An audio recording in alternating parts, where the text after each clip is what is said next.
This was our seminar. We met once a week. This man is an internist specializing in allergy. This is an internist. This is a psychiatrist. And this is the other psychiatrist. This is a surgeon. And this man beside me is an internist who specializes in gastroenterology. Who wants to report on a patient? Dr. Patrick, go ahead. Do you want me to report? I think you better start off. All right. This is a young lady. I received a phone call in my office one afternoon from her husband, and he said that she had to be seen immediately because she was in severe pain, and that if she didn't have someone to speak to, that she was going to have a nervous breakdown. She has 2 children. They're 2 years old and 6 months old. She told me that after her first baby, she developed a pelvic infection, and she didn't get over it when she became pregnant again, and again after her second delivery, she developed another infection. She had high fever, lower abdominal pain, and back pain. She was treated for this, and she didn't seem to be getting anywhere.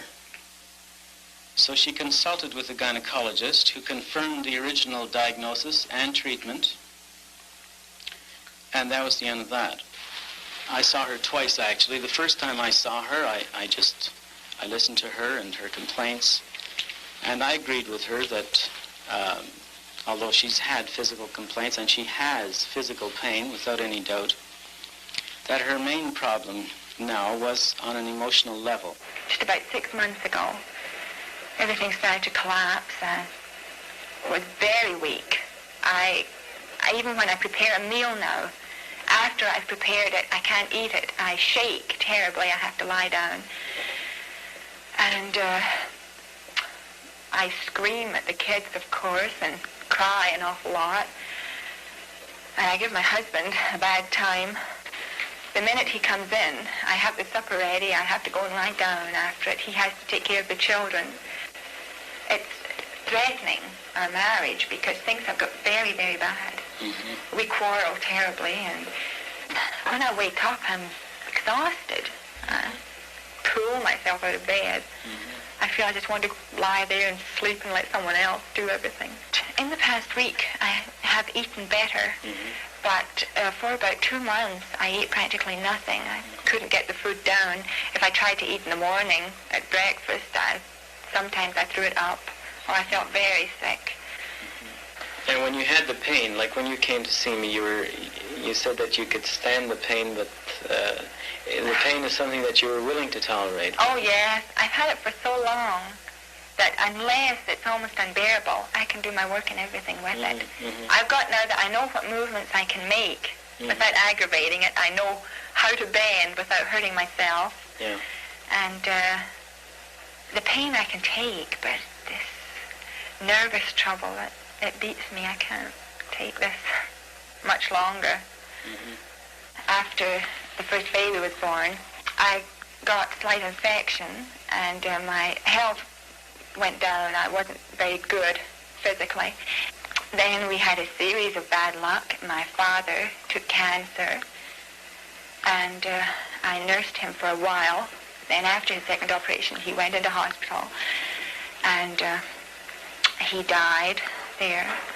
Your father died how long ago now? Last March. When he died, I really didn't feel very much until my baby was born. And then suddenly, it was just as if he had died then, instead of a few months previous. And I would get these awful nightmares, and I went through every pain with him, over and over again. I thought I'd go mad. I kept seeing his face and seeing him in the pain, and I'd go through it, and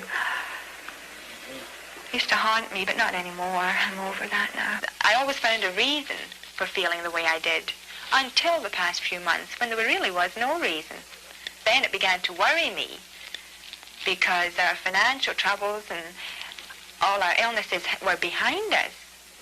Did you feel very bad that day, particularly bad that day, when your husband called?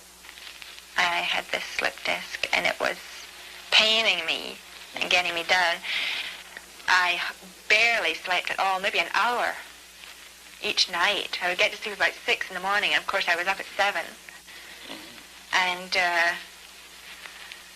that was bad enough, but I felt very weak. I thought I'd gone on so long that I'd never find someone to help me, that there was something wrong with my mind that no one understood and no one could do anything about.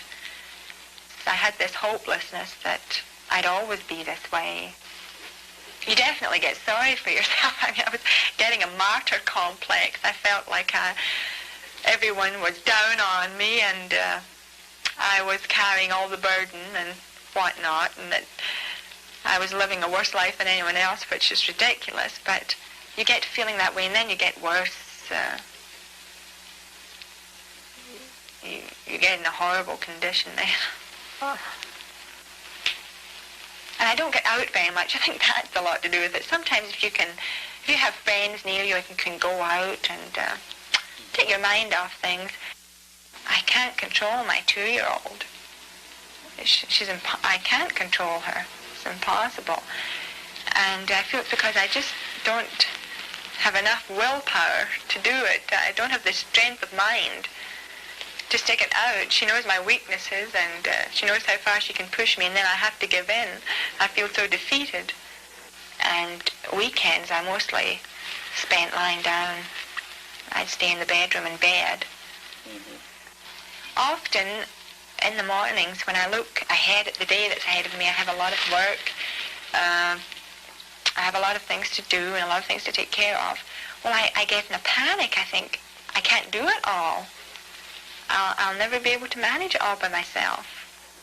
I've even, when there's been snow in the ground, I've been outside the building and I didn't even know I'd gone out. I'm out there with my apron and slippers on in the snow.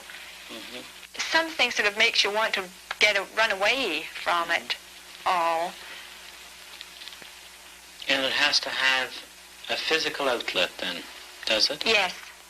Walking or working at something.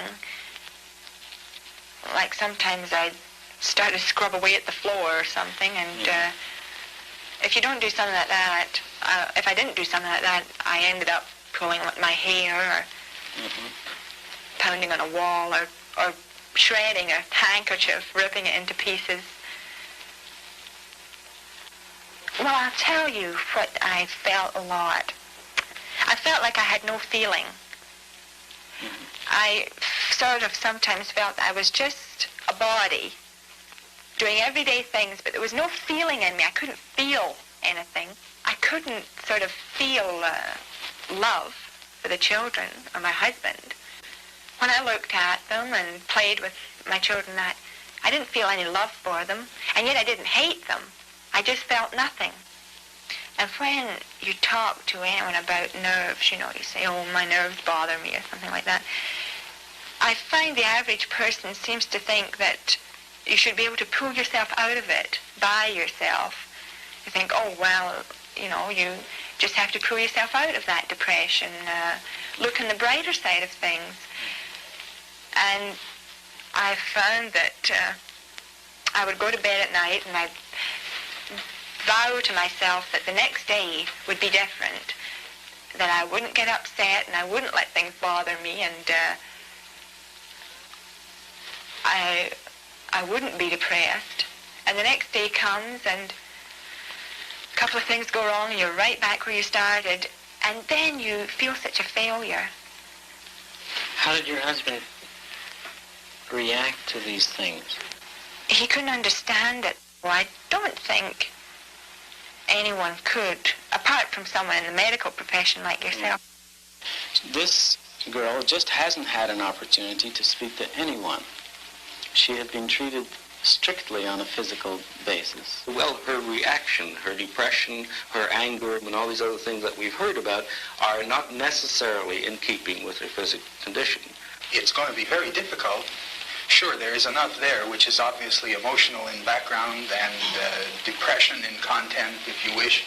There's also a fair amount of physical trouble here, and she has also had a fair amount of reality trouble, hasn't she? And certainly, this is the kind of situation where it seems to me you have a heck of a job selling first emotions until the average doc smoking his pipe sitting back there and saying, what are you fellas trying to do? Yeah. This girl has some problems here. Let's sort out the physical problems first. And she has some physical problems. They're real ones. No, well, I'm not to say that we ignore it. But well, these things are being investigated. It's assumed that our seminar is based on discussing the emotional side. The two investigations can go on together. I don't think that one rules out the other. There's no problem of investigating this woman physically. I have no difficulty at all. If I can't do it, I can always find someone who can help me with it. The question of her emotional aspect is much more difficult to treat. If it were my own situation, I would feel that this patient had reached the point with these number of problems and a depression that she should be referred to a psychiatrist, and I would tell her so. A good proportion of the practice that he will get, and that I will get, and that Dr. Miller will get certainly, and I'm sure you do, And myself. And yourself, is psychiatric. And a good proportion of this needs some kind of care. It seems quite obvious at the outset that all these people cannot get properly and adequately trained psychiatric care, so that we ought to consider it our responsibility, certainly as far as today's developments of medicine are concerned, to handle much of this ourselves to the best of our ability. Because, to be corny, I want to help people. And I can't help them all by saying to everyone that seems disturbed, you'd better see a psychiatrist. But wait, Michael, I haven't said that this is what we would do with every patient. Dr. Snarch has already gone through this patient for 3 days and has brought out some very intricate psychological problems. This is quite a different matter from the patient who comes in and says, Doctor, I have a pain in my neck. Yeah, but how about those that are not pounding the table and are pounding the insides of their stomachs or their chests? Or they feel their heart pounding, or they feel their stomach turning over. Now here, obviously, you're entering into a very important area, and that is the doctor's attitude to what the patient's emotional mood should be in relationship to a physical complaint. We'll look at her mood, and we'll look at 3 areas of her life. The area of work, the area of play, and the area of love. Always keeping in mind that life is dependent upon object relationships. If this patient has adequate facilities to function with, then this depression which she is now feeling, which is a reaction to something which we can put our finger on, will be able to be removed by anyone. By anyone meaning by a medical man. But I can't see, a brief approach as a family doctor unless you can find a conflict in life now. Help her to see that if something in her life now is troubling her and that it is too painful for her to face it. And in this way, I think it will help her to bring it out to a more of a focus. Do you feel anyone is sort of working against you? Do you feel that? I have to explain this to you. Mm-hmm. This cousin of mine in Montreal, she's a very wonderful person. And she's one of the few people I know who can do anything. She's a perfect wife and the perfect mother. And she really is. I really mean this. And my husband has a great deal of regard for her. My husband's mother, my mother-in-law, was also that type of person. I think I'm trying to be the perfect housewife and mother like my cousin is, but I just can't be it. Do you wish then that your husband were different?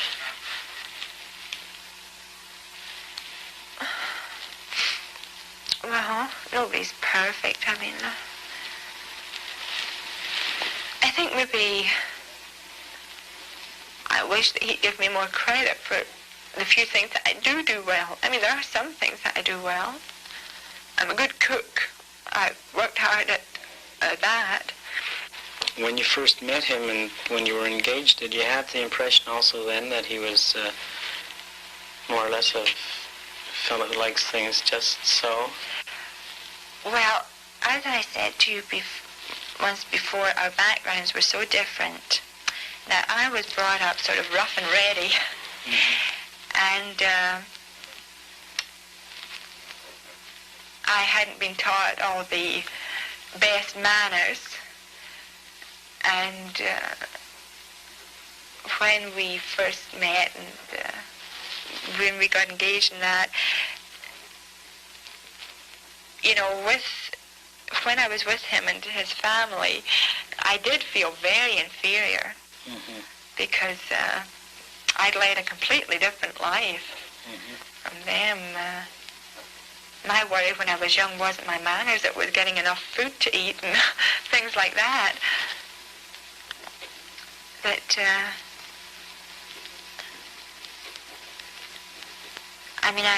but since I did meet him, I've, tried to learn how to do things properly and do things the way they should be done. The way he does them. From the point of view of the doctor trying to help the functionally sick person, is it important for him to attach an exact label to decide that this is depression or another form of anxiety? Like all groupings, both anxiety and depression are an expression or lack of expression, if you like, of some feeling tone. And there's one group at one end in which the anxiety is quite apparent. You don't have to have anyone tell you that it's an anxiety. And the other group where it's a depression. But in many instances, you'll find a combination of anxiety and depression. On a deep level, the spring well of the feelings is really the same. I think that one of the things that one has to keep one's ears open for is that in anxiety, one has to have a feeling of fear coming through from the patient. Whereas with depression, in one way or another, a feeling of sadness will come through from the patient. I think that... You mean the doctor will get a feeling of sadness? Yes, he'll pick up. And I think that he can go very nicely by what he picks up as to whether he's going to call this anxiety or depression. The impression I'm getting is that you are spending some of your time in treating this patient and understanding how you are reacting to this patient, and that this may be of some importance in the treatment of the patient. This is the point that I think I'm getting out of what you say. Yes, we're not trying to measure his countertransference. Yes. Well, in a sense, yes, as the measure of his interchange with the patient. But maybe you'll go ahead and we'll see what comes out of it. Fine. Well, I saw this young lady again a week ago.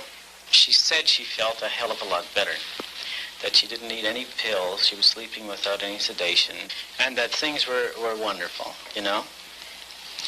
And she was getting... cured then, eh? Yeah, I've got her cured. Well, did you believe it? Now, I'll just go on.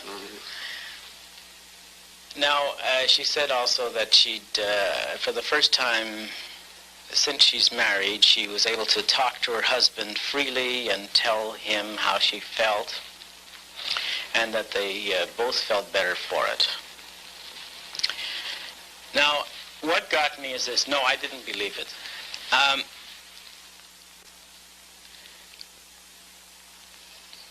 I think, though, that perhaps 4 years ago, when I wasn't interested in any of the emotional aspects of illness, I was just simply interested in finding out whether there was organic disease or not, I would have been very happy at this stage. Sent her off. And I sent her off and felt, gee, I've done a terrific job. This is good. I'd spend the rest of the time telling her what kind of a good doctor I was. That sort of thing. Now, I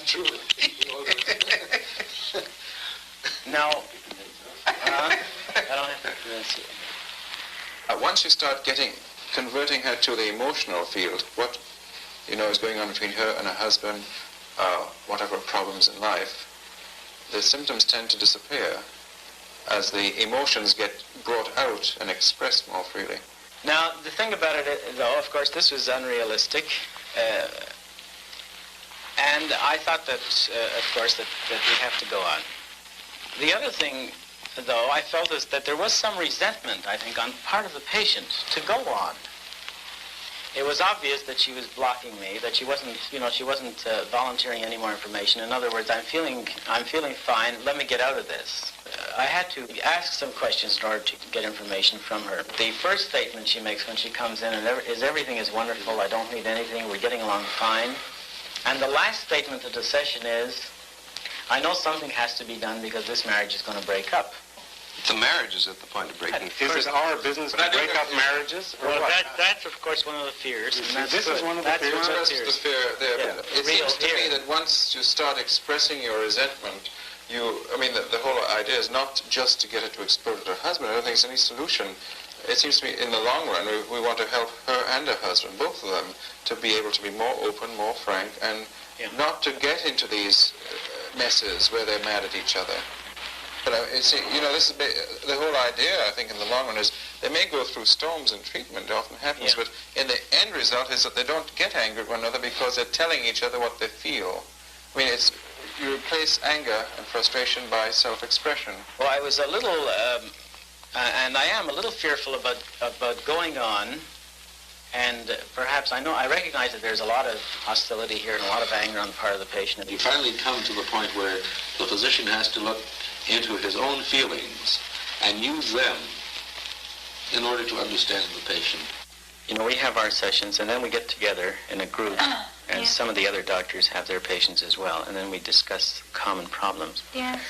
And, of course, this has been going on now for a number of weeks, and as well as me getting to know you, they've gotten to know you from me. Yes, I get a lot of attention. You're getting a lot of attention. And some of the feeling that they expressed to me was that there is a hold back, that there seems to be. And probably not conscious on your part. It's not. I'm sure it's not. I've been thinking about this myself too, And, in the past couple of weeks, I've said things that I didn't realize I felt before. Yeah. I think it's because I haven't never expressed it before. And it's just that either I don't know how to put it into words, or I just haven't got down to the depth of what I feel yet. How do you feel toward your husband? How do you feel inside of you? My husband's a great teaser. In what way? He teases terribly, and a practical joker. And he never stops, and I do have this feeling every time he upsets me. I mean, there's been times when I've thought, if I had a knife in my hand, I'm sure I'd put it right in you. I hate you so much for doing this to me. If I can't say what I want to say, but I just don't say anything at all. What did you feel like telling him that you didn't tell him? I feel like telling him to go to hell. I do most of the time feel like saying that. But I'm just not the type to say it.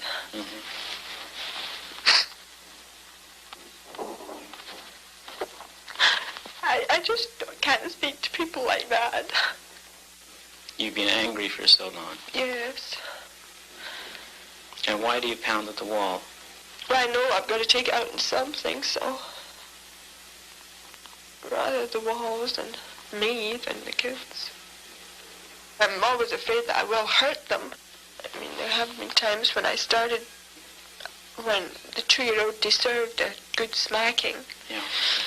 And I'm afraid to start giving it to her, you see, but when I have done it, I forget when to stop. I forget that it's scale there. It's just something. I've just got to keep hitting. I've just got to fight back at something.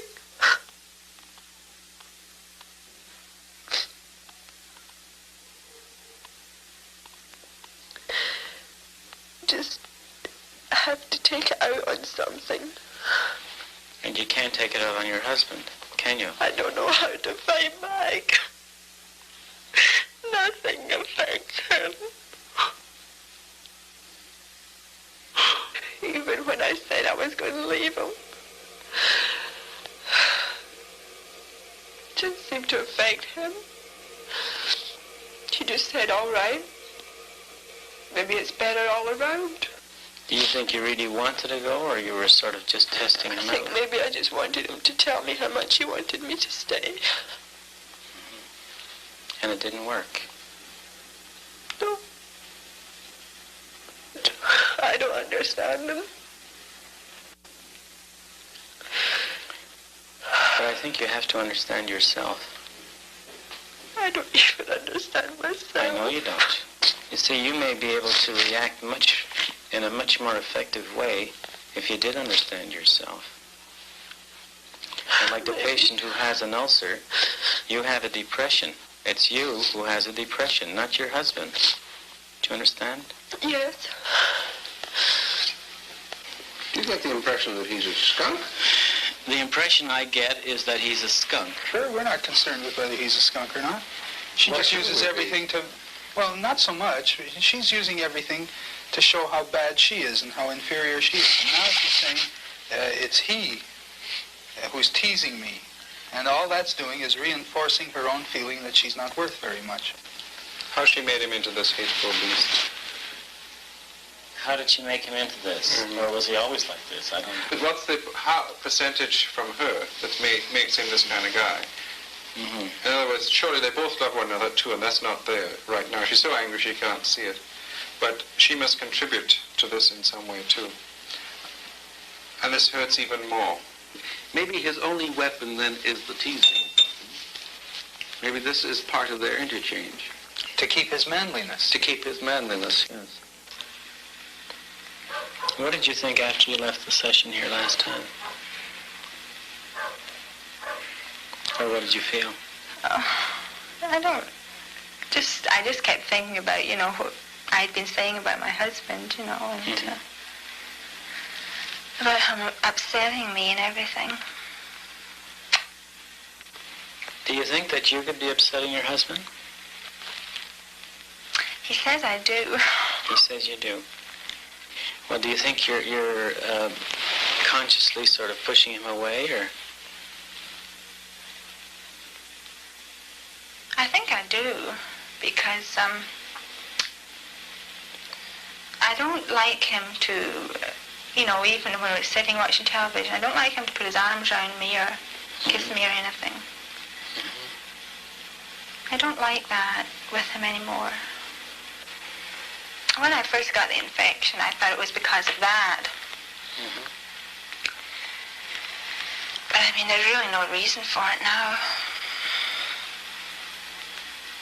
There's very little, if any, infection in me now, and physically I'm good.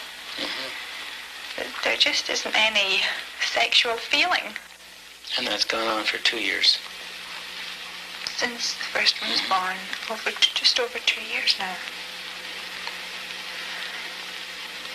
I haven't said to my husband as much as I've said to you. In fact, he'd hate to think I was talking about it. To him, it's a very important thing, but anyway. It's an important thing to all of us. Except me. I think it's important to you. Should be. I've heard of frigid women, but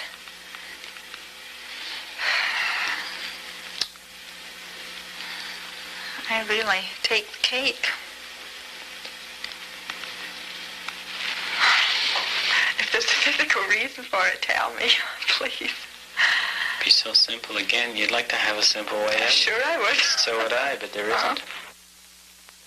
What is it that you're doing, possibly you're doing, that's making him behave the way he is? And not only him, but perhaps any man, because I've reacted the same way. Yes.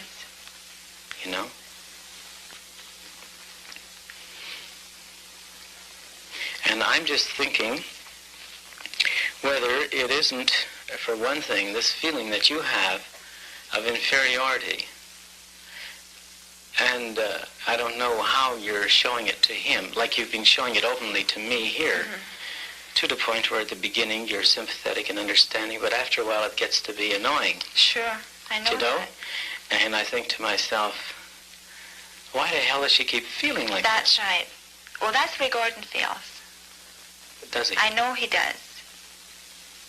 What do you mean? Well, I know it annoys him if I say to him, I can't do anything right, I don't do anything right. Then he doesn't want to be sympathetic towards me, he just gets angry with me.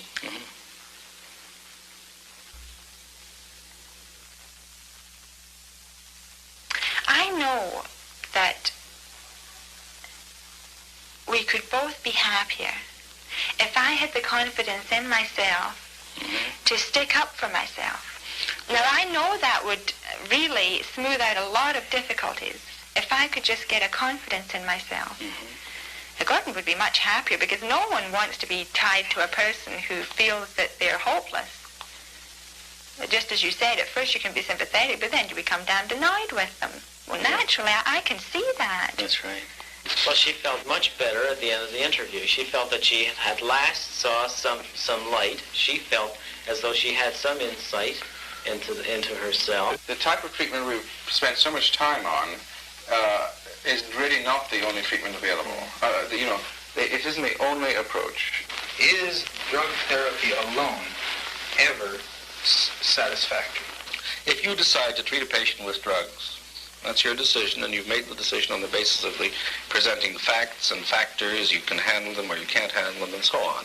Or you may decide, well, this patient can use some drug and psychotherapeutic intervention, and you use both, and you get along fine. Or else you decide that perhaps I will try psychotherapy only. So you have three choices.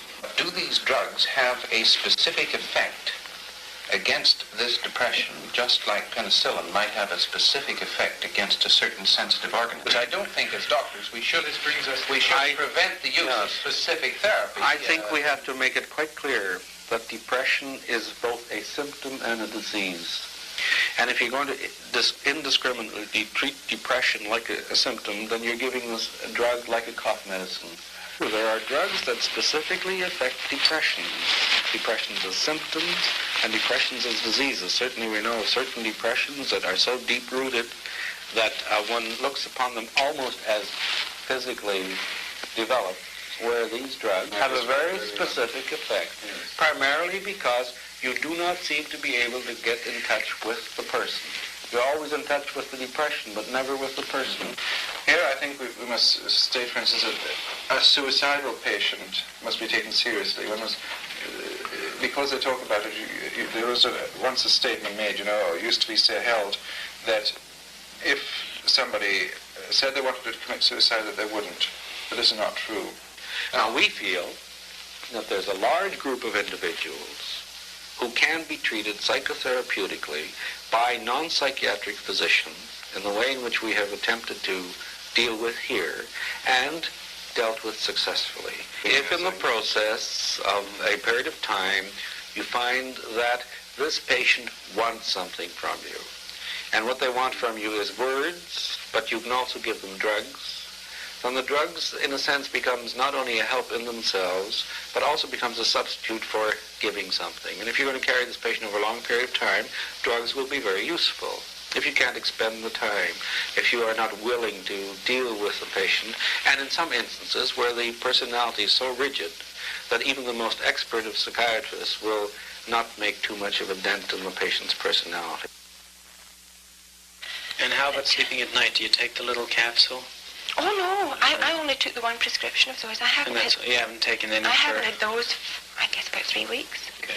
I've had good days, and my evenings I've enjoyed. So I've gone to bed around 10:30 with Gordon.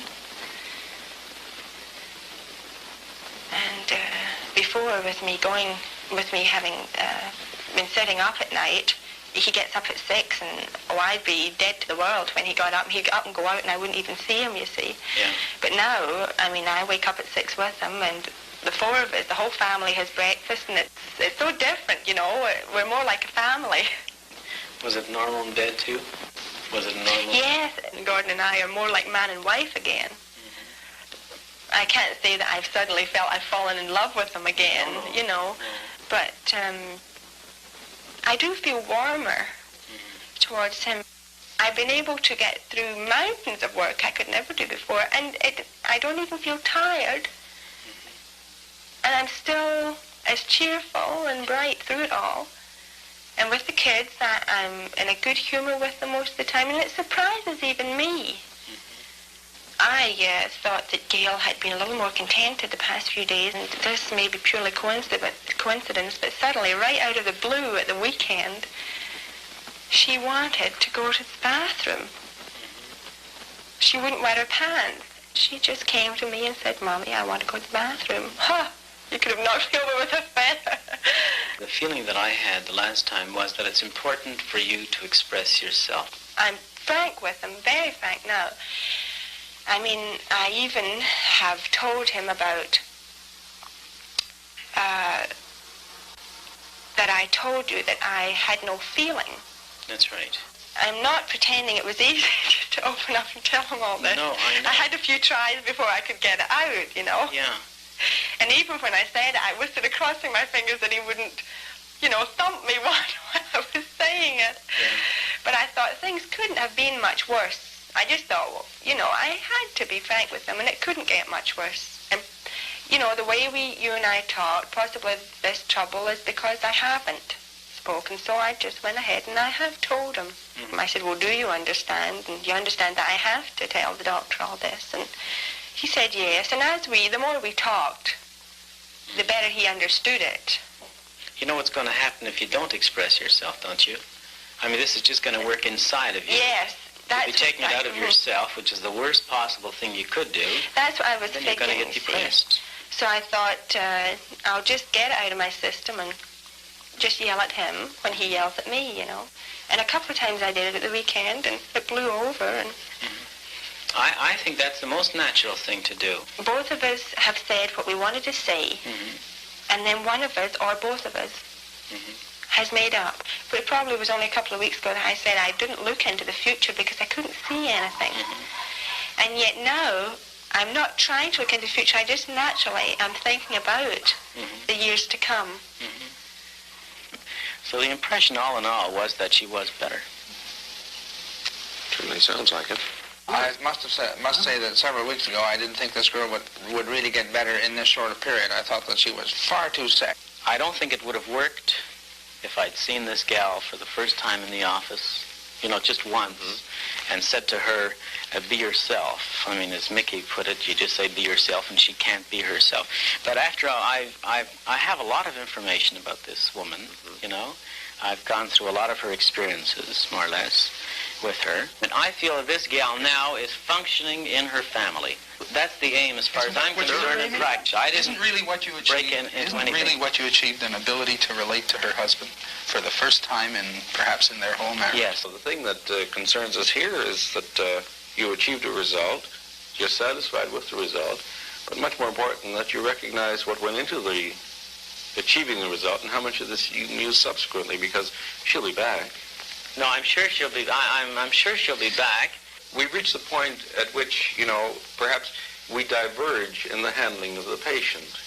Yeah, I think she's an intelligent girl, number one. So I think perhaps she's working through some of these things herself. Well, no Don't question. you? I mean, But- without Yes, me. and then you can do some Without more. me. Yeah, but I assume There's an that you'll be element of back. short-circuiting. Yeah. That's You right. mentioned, Nevertheless, it doesn't invalidate the result. Each individual in this state, except for the extremely dependent individuals, has a certain amount of frozen assets, frozen through depression. And that as you lift the depression, these assets are reinvested in other people. And this is the cure of depression, the reinvestment of libidinal, of love assets into other people.